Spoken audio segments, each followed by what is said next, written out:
Hi, my name is ABDUL Hadi bin Puad and I'm from DEM 4B. My metric number is 14DEM20F1001.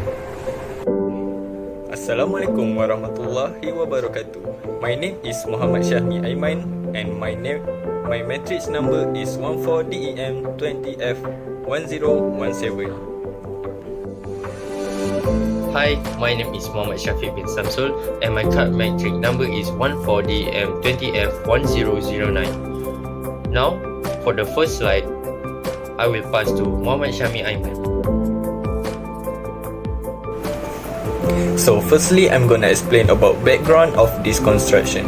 Penang Second Bridge is one of the biggest project in Malaysia. The incident was happening while the project is under construction. The overall construction period is 60 months, which starts from 8 November 2008 to 8 November 2013 and was opened to public on 1st March 2014. The total cost of the project is 4.5 billion Malaysian ringgit. The length of the bridge is 16.4 km, while the length of the expressway is 7.1 km and give 23.5 km of the total length. The bridge connects the main link Seberang Perai to the island Penang Island, which are Batu Kawan and Batu Maung respectively. The lane configuration is dual traffic lanes and one motorcycle lane each other.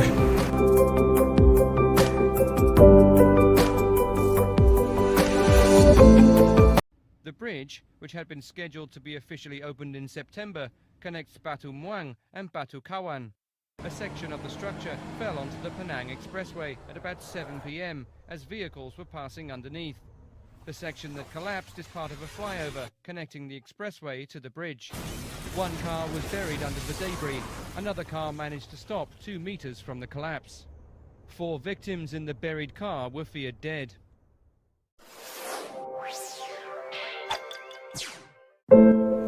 Next, I'm gonna explain about the engineering management that involved in this project. The project is a big project, so that this project needs to be divided into several sub-projects.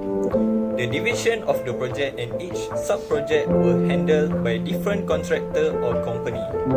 The collapse ramp is from the project package 3A. Figure 1 shows the several divisions of the projects. It can be observed that project package 3A is located at Batu Maung, which is on the island. From the table in the next slide, it shows that the project package 3A is costing up to 152.7 million Malaysian ringgit. The contractor or the construction company that responsible to this package 3A sub-project are local companies, which are Cergas Murni Sdn Bhd and Giga Engineering and Construction Sdn Bhd. Then the table 2 shows the list of victims from the incident.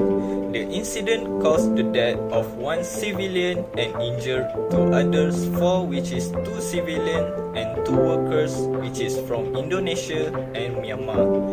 The list of the victims can be observed from the table 2. The victim that was killed in the incident was trapped in a crushed light green Kelisa.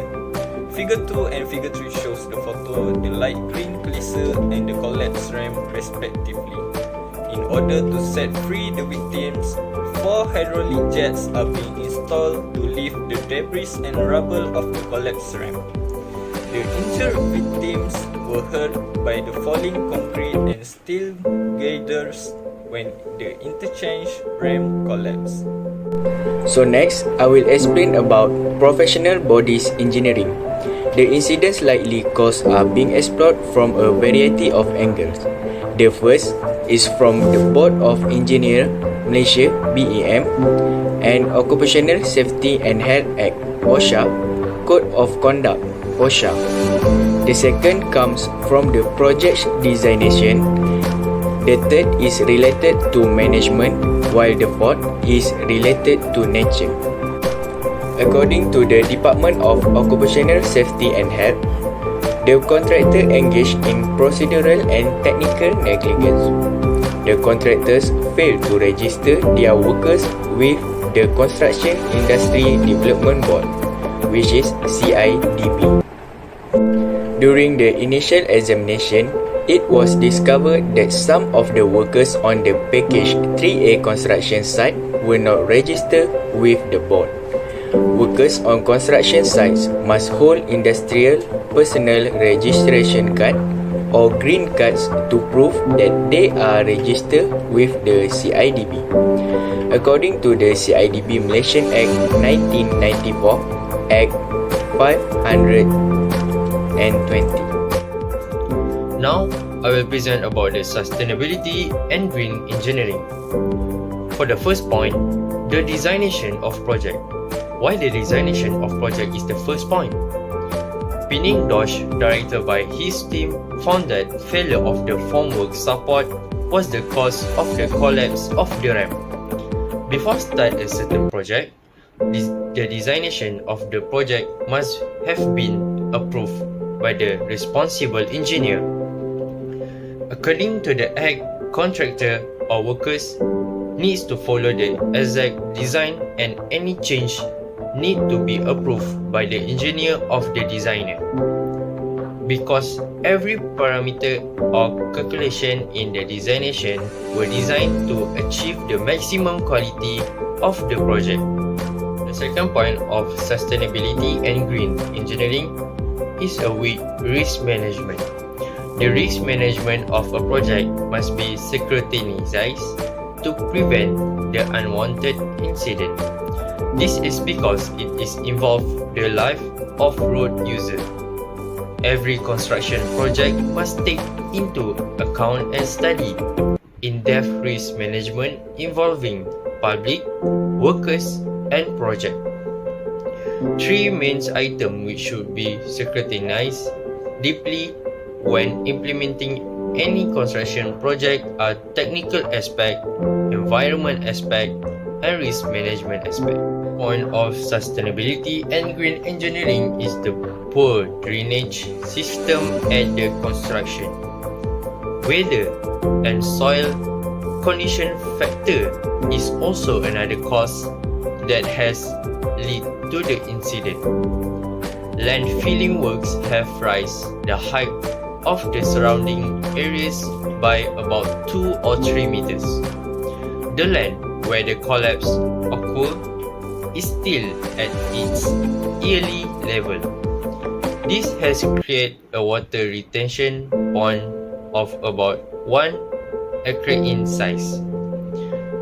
The scaffolding was erected on ground that was dry.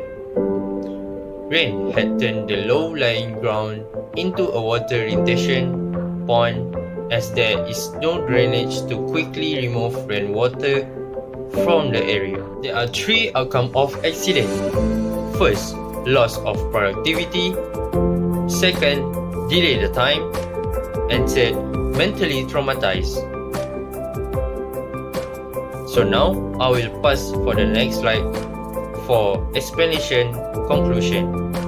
As a conclusion, engineers should follow code of ethics when dealing with their job, since it will make the engineer to become honesty, impartiality, fairness, equity, and become dedicated to the protection of the public health, safety, and welfare.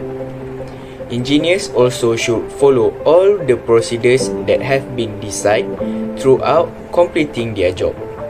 Engineers also need to consider all the possibilities that will occur when making a decision. Everyone needs to play their roles in order for the job to be done successfully based on the planning.